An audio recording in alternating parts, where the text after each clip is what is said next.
Pendant plusieurs saisons, Afro Fashion, l'association de Michel Francine Nyomo, a accompagné des créateurs de couleurs sous le slogan We are made in Italy.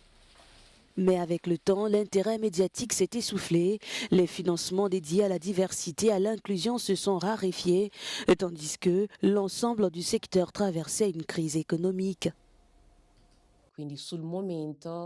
À l'époque, il y avait une forte demande pour mettre en lumière les créateurs, en particulier les créateurs noirs en Italie. Puis progressivement, le rideau est retombé faute d'attention.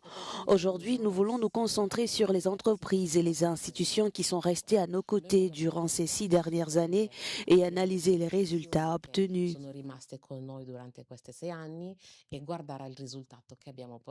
Parmi ces soutiens figure la Chambre italienne de la mode qui a accompagné le projet WAMI et offre une vitrine aux talents noirs émergents lors de la Fashion Week de Milan. C'est notamment le cas de Victor Hart, la marque de ce créateur ghanéen.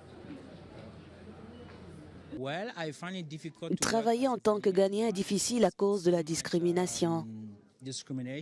Parfois, on est disqualifié avant même d'entrer dans une salle d'entretien. Je veux que les gens regardent simplement mon travail, pas la couleur de ma peau. Si je ne suis pas qualifié, je l'accepte. Mais si je le suis, il n'y a aucune raison de m'exclure.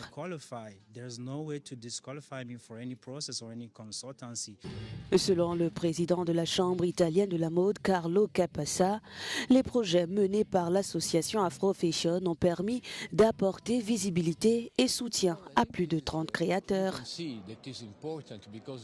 La diversité et l'inclusion restent des enjeux majeurs partout dans le monde, y compris en Italie.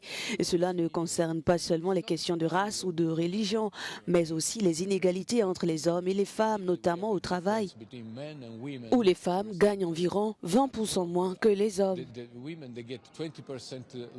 Grâce à l'accompagnement de Michel Francine Nyomo, Victor Hart est passé d'une présentation Black Carpet Awards à ce défilé de la Fashion Week de Milan.